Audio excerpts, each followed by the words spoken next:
Today, I want to kind of talk about proposals and how to compose a proposal. First and foremost, what's up, everybody? I hope everybody's day is productive and going well.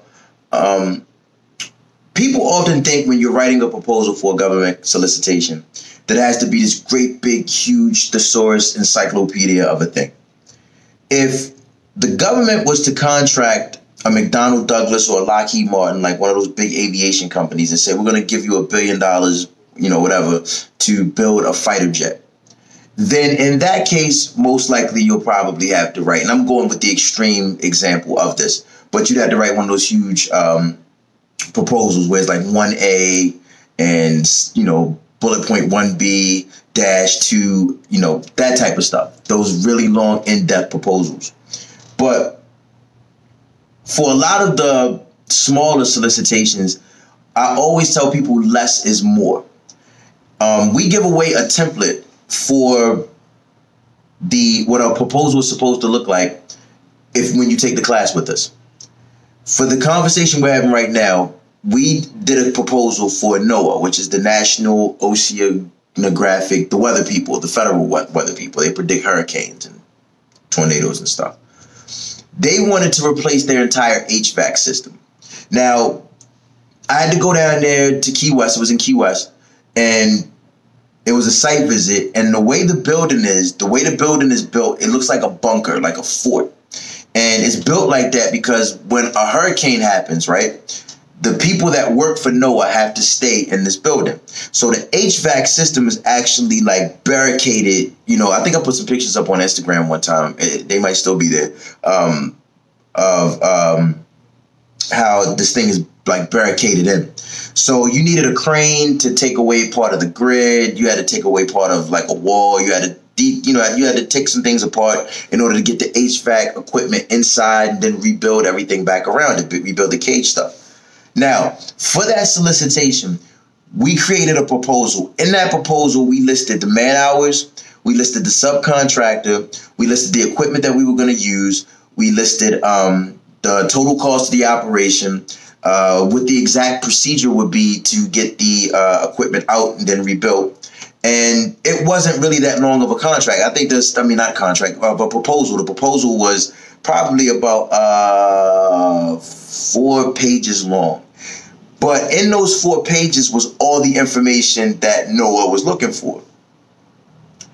You don't have to compose a great big thesaurus proposal. They're not going to read it. It might look good and it'll be all, it'll look like an encyclopedia is what I say all the time. But they're not reading all of that.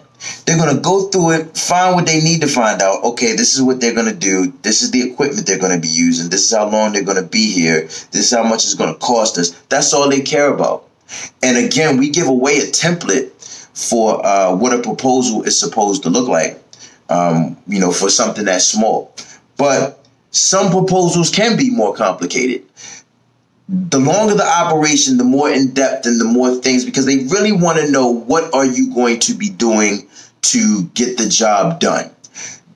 The solicitation needs to look professional, of course. You need to make it as thorough as you can, of course, because that is going to set you apart from those that put a solicitation with less information or it just doesn't look professional. But at the same time, you have to walk the line between how professional are you trying to be versus, you're putting a bunch of unnecessary information in here that they're not even going to look at anyway. If the proposal is too big, they're not going to read it because they're like, man, I don't have time to read all of this. I need to get the information I need to get out of it, and I'm gone. Now, keep this in mind too. If you have a company that's done years and years of business of replacing HVAC equipment for different, sites in the South Florida area, right? I'm just going to use South Florida as the example too. They're already known to the marketplace.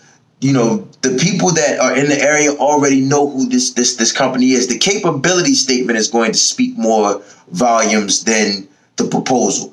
Now, is that to say the proposal is not important? No, but your capability statement mixed with the proposal is going to tell them how much experience you've had in this in this arena. And if you are going to subcontract it out, you want to make sure that your subcontractor's capability statement is with your capability statement as well. But a thorough capability statement without without overdoing it with your, did I say capability statement? A proposal, a thorough proposal and a capability statement together will make you stand out. It'll make sure that you stand out. It'll give the whatever agency the information they need to find out about you, and you didn't give them some long book and hope that they read it and hope that's what does it. Because it's so often that construction companies, HVAC companies, anybody where they have to do a long-term gig will put these humongous proposals together and they're not going to read all of it. So I'm not telling you not to make a thorough proposal, but you need to make a rational decision on how much of this is thorough information or pertinent information to what it is that we're doing versus I'm just trying to make sure that this thing is as long as I can possibly make it in order to, hopefully get this contract. And I promise you this, if the proposal is too long, you're not going to get the contract. So this was a quick video, easy enough. Again, we teach how to properly make a proposal, how to properly create a proposal in the online course, and you'll get a copy of a template of a proposal that we did so that you can see what one looks like, and you can use that to help compose a proposal for yourself if you're trying to bid on a solicitation that requires an RFP, which is a request for proposal. Yeah, that's it. So like and subscribe to the YouTube channel. Make sure that you are subscribing to contractfortune.com so you can become a part of the family. That way you can get updated on upcoming events as well as, educational things that'll be going on that'll be at your disposal for your, for taking the class and stuff like that. And as always, thank you for your support. See you later.